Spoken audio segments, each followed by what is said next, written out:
মেয়ে হয়ে জন্মেই লড়াই করতে হয়, সেই জন্য ভারতীয় বাংলা সিনেমার জনপ্রিয় অভিনেত্রী স্বস্তিকা মুখার্জি জীবনটা নিজের শর্তে উপভোগ করেন এই অভিনেত্রী। ঠোঁটকাটা স্বভাব, সমাজের বাঁকা দৃষ্টিকে পাত্তা না দেওয়ায় বছর জুড়েই আলোচনায় থাকেন। একটু বেশি সাহস আছে, আর নতুন প্রজন্মকে এটাই বলবো। ব্যক্তিগত জীবনে অনেকের সঙ্গেই সম্পর্কে জড়িয়েছেন স্বস্তিকা। এ তালিকায় অন্যতম নাম হলো সৃজিত মুখার্জি। বহু বছর আগে এ জুটির সম্পর্ক ভেঙেছে। সৃজিত বাংলাদেশের মডেল ও অভিনেত্রী রাফিয়াত রশিদ মিথিলার সঙ্গে ঘর বেঁধেছেন। এবার প্রাক্তনকে কাছে পেয়ে জড়িয়ে ধরলেন সৃজিত ও স্বস্তিকা। স্বস্তিকা মুখার্জি তার ফেসবুকে একটি ভিডিও পোস্ট করেছেন। তাতে দেখা যায় পরস্পরকে দেখে কয়েক সেকেন্ড থমকে যান সৃজিত ও স্বস্তিকা। এরপর পরস্পরকে জড়িয়ে ধরেন তারা। দুজনেই রং মিলিয়ে পোশাক পরেছেন। স্বস্তিকার পরনে খাদি শাড়ি, কালো সুতোর কাজ করা খাদি শাড়ির সঙ্গে একই রঙের হাতকাটা ব্লাউজ পরেছেন আর খোপায় বাঁধা জুই। অন্যদিকে লাল সুতোয় কাজ করা পাঞ্জাবি ও সাদা ধুতিতে দেখা যায় সৃজিতকে। তবে রং মিলিয়ে পোশাক পরার বিষয়ে পুরোটাই অপরিকল্পিত বলে জানিয়েছেন স্বস্তিকা।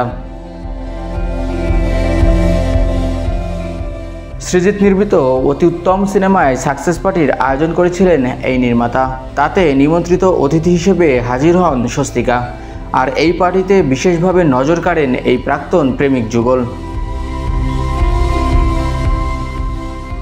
সৃজিতের পরবর্তী সিনেমা টেক্কা। দেব রুক্মিণীর পাশাপাশি সিনেমাটিতে দেখা যাবে স্বস্তিকা মুখার্জিকে। শাহজাহান রেজেন্সির পর টেক্কা দিয়ে ফের একসঙ্গে হয়েছেন তারা। প্রাক্তন সৃজিতের সিনেমায় অভিনয় করা প্রসঙ্গে স্বস্তিকা বলেন, আমাদের বন্ধুবান্ধব আলোচনা করি। বিয়ের 5 বছর পর স্বামী স্ত্রী ভাই বোন হয়ে যায়। সৃজিত আমার প্রাক্তন ছিল 10 বছর আগে। তাহলে এতদিনে আমরা কি হতে পারি? স্বামী স্ত্রী যেখানে ভাই বোন হয়ে যায়, 10 বছর আগের সম্পর্ককে প্রাক্তন তো বলাই যায় না।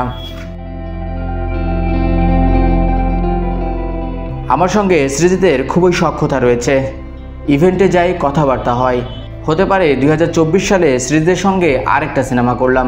10 বছর মানুষ মারা গেলে তাদের আরেক জন্ম হয়ে যায়।